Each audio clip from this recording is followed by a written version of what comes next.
Well, it looks like a 50-year mortgage may be coming to a neighborhood near you soon. President Trump recently just announced that he is trying to get a 50-year mortgage in the United States. So here's everything you need to know about the truth about 50-year mortgages, whether you should use one or not if it becomes available to you, and what the true impact of 50-year mortgages will be on real estate and affordability overall. It's probably not what you think. So first, let's look at the math of the difference between a 30-year mortgage and a 50-year mortgage on your payment. So we're just using a simple mortgage calculator here that doesn't include things like home insurance or property taxes. We're just looking at the difference from 30 to 50 years, so this is all we need. I'm also looking at a $1 million loan, and I know that seems high, but as we'll be talking about in just a moment, $1 million loan amount is not going to seem that out of the ordinary soon. All right, so if you have a $1 million loan with a 6.5% mortgage rate, which is typical as of the time of this recording, and it is a 30-year mortgage, the monthly payment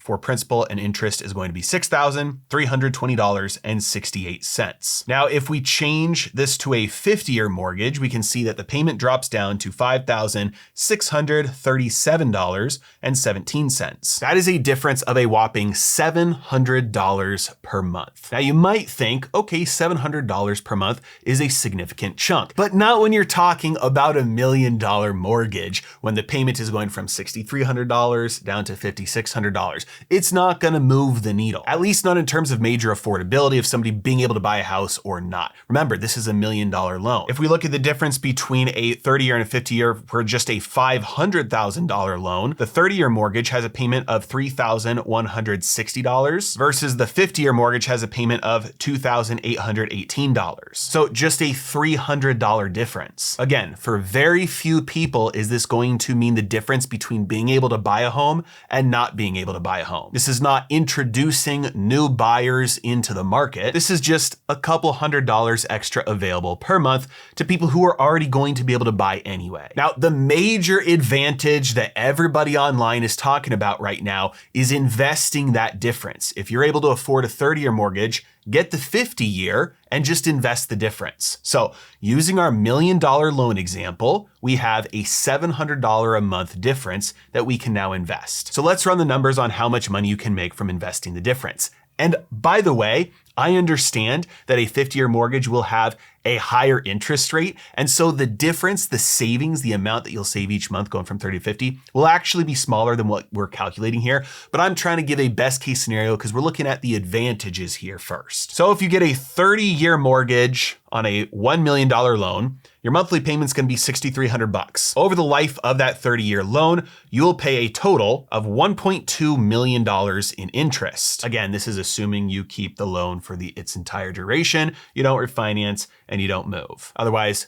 start the whole process over again. If you change that instead to a 50-year mortgage, your payment goes down to $5,600 per month, but you pay a total of $2.3 million in interest. So if we're gonna invest the difference of that $700 per month, we need to, over the life of the loan, make at least $1.1 million to make up for how much more we're paying in interest on that loan along the way. So we're starting off with $0 in our compound interest calculator, and we're going to be investing that $700 a month, which comes out to $8,400 per year. We're gonna let that grow for 50 years because again, this is over the life of the loan. And if we get just 3.5% growth compounding every single year, then by the end of that 50 years, we have indeed turned that difference into $1.1 million. And 3.5% is obviously a very low return. It's much lower than the mortgage rate. And it is much lower than what you could expect given average interest rates on even bonds over the last 50 years. So if we put in 8%, which is a more reasonable conservative return, you're looking at over $5 million by the end of the loan. Now, this is starting to look pretty juicy to some people, which means by the time you turn 30, you've saved up enough to be able to afford a down payment on your first starter home. By this time in the future, prices have gone up a bit. And so you've got a $1 million loan. You're gonna take that $700 per month, you're gonna invest it, and by the time you're 80, you're gonna have $5 million. Let's just hope inflation doesn't erode too much of that by the time you get there. Now, obviously I'm being a bit facetious here, but the point is that few $100s a month that you're going to save is not going to drastically move the needle. Over the course of a 30 to 50 year loan, sure, but that's a long time from now. You're probably going to move. You're probably going to get a new mortgage. And let's be honest, the way that Americans act with debt and prices is you just buy the most expensive thing you can, which means you're not buying a cheaper house and pocketing the difference. You're saying, I've got $500 more I can spend on a house every month. I'm gonna get that house instead. And I know none of you who are watching this video would act that way because you have some financial literacy, but the vast majority of Americans do, which is why the vast majority of Americans live paycheck to paycheck and have a ton of debt and a negative net worth. And that brings us to the first real problem with introducing 50-year mortgages to the United States. It increases demand artificially. What I don't mean is that it allows people who couldn't buy before to buy. That will almost not happen at all. But what it will do is it will allow people to afford just a little bit extra home, at least in the beginning. Because what would happen here with 50-year mortgages is the same thing that 30-year mortgages did. Today, very few people ever opt to try and buy a small enough home that they can afford a 15-year mortgage. They go with the 30-year mortgage and buy the most home they possibly can, which means eventually all of that artificial demand for the higher prices drives prices up to the point where you're still buying the same home you were before. Now it's just amortized over a longer period of time and you're stuck in debt for a longer period of time. This is what artificial demand does. When you add a bunch of money into a system, like the government throws money at education, what did that do to education? It increased the cost. As the government has thrown a bunch of money into healthcare, what has that done to healthcare? It increases the cost because you're not doing anything about the fundamental problems. You're just treating the symptom. You say people can't afford it. Let's give them more money to be able to afford it. That just drives up prices by artificially improving demand, which means 50-year mortgages will drive prices up to the point where nobody will be able to afford using a 30-year mortgage, especially a 15-year mortgage anymore. Now, the second major problem with 50-year mortgages is you have a drastically increased risk of being underwater on your property. Most people are aware, but some are not, that mortgages are front-loaded with interest, which means for the first couple of years that you're paying payments on your mortgage, you are not really moving the needle on principal. With a standard $400,000 mortgage fixed over 30 years, you can see that for your first payments, close to $2,000 is going to interest only, and only a couple $100s per payment is going to principal. And in fact, halfway through the life of the mortgage at year 15, well over half of your payment is still going to interest and less than half is going to pay down principal. And a 50-year mortgage will make this problem worse by extending that time period, which means especially for those who can only afford a small down payment, your risk of being underwater on that loan if the housing market in your city dips is up drastically compared to a 30-year or especially a 15-year. Because for years now, you are going to be paying very, very little towards principal, which means your equity will not increase over that time, at least not by any meaningful amount. You're going to be paying interest only, which means that the housing market dips, you're underwater, which is fine if you can just keep on paying your payments. But if it dips and you have to sell, now you owe the bank money and you walk away with nothing. So a longer mortgage increases the risk that you'll have to sell at a loss and lose your down payment and have no equity because that payback period is much longer. Now, if this does happen, it will be best for existing real estate investors who have tenants in their properties paying down their mortgages for them because their cash flow is just going to increase, which means they can pay off their debt faster and roll that into new properties and build their wealth even quicker. It's also going to be good for just existing homeowners because it could allow them to refinance and have a lower payment and invest the difference. But very quickly, it's going to boost the prices from that artificial demand, which means everybody who hasn't bought will be back in the same boat that they're in right now, except it'll probably be even worse. And this is the reason why real estate in the United States is unaffordable for so many people and such a good asset for so many people. It's the government. 30-year mortgages don't exist anywhere in the world. That's a US thing because the government causes it to happen here. It's not a free market invention. What lender in their right mind would say, here's some money, pay me back over 30 years with a fixed interest rate? I don't know what the Fed's going to do with money. I don't know what they're going to do with interest rates. I don't know what they're going to do, what the inflation rate or deflation is going to be, but I'll allow you to lock in a fixed interest rate for 30 years. That's preposterous. It's because of government intervention. It's because of subsidies. It's because of guarantees. It's because of federally backed mortgages, because of grants. It's because of all this money. It's mortgage-backed securities that the Federal Reserve has bought. All the money that all the intervention the federal government has thrown into the US housing market is why the US real estate market is one of the best asset classes in the world, assuming you're using leverage. It's not a function of free markets. Again, 30-year mortgages don't exist anywhere else. It's usually 5 or 7-year adjustable rate mortgages. So yeah, you're locked in for 5 years and then we'll reassess, which makes sense. That is a more logical thing that you would expect to see if there's free market influence. But in order to protect incumbents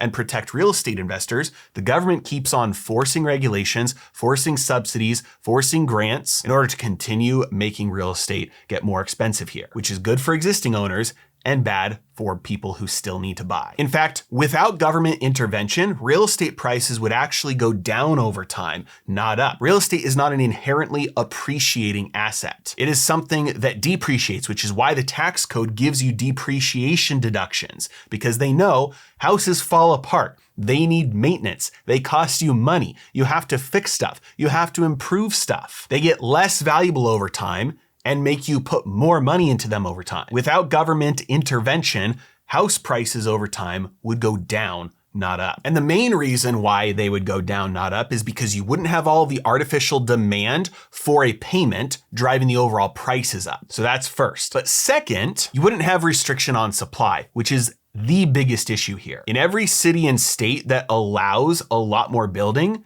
there's really no affordability crisis. There are still plenty of states where you can buy starter homes for under $150,000. Because it turns out, if you don't stop builders from building, they will build because they can sell it profitably, and people will buy because they can buy it and afford it. But plenty of cities and states around the country restrict building in order to artificially keep those prices up. This is done through zoning laws and building codes. Both of these are a violation of property rights, and the federal government should outlaw it. Now, you might think that is a crazy thing to say from somebody who's constantly preaching less government intervention.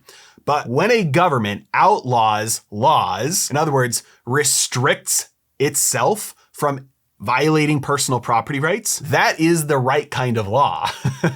And the federal government imposing a nationwide ban on zoning laws and building codes means more freedom that people can do what they want with what belongs to them. In other words, build and sell what people want. Now, I know it sounds crazy, so just hear me out, because I know it's never going to happen, but it would solve the housing crisis nationwide. Zoning laws prevent individuals from being able to do what they want on their own property. The best cities in the world evolved and grew organically without these zoning laws. It allows people to design communities and grow communities the way that they want, creating walkable communities, livable cities. Many times they grow up, they grow out. Homes and shopping areas become mixed as people run small businesses out of their homes, build up on top, and things are able to organically grow based on what the free market dictates. In other words, if I want to build something that somebody else wants to buy, we can do that, and no third party can tell us no. But as it stands today, if you want to go in and you want to build homes on property that belongs to you and sell those homes, many times you can't do it. The government just tells you no. Oftentimes, if you want to build affordable multifamily housing or commercial real estate or vice versa, again, the government steps in and tells you what you can do with the land that you own. This is the driving cause behind the lack of supply.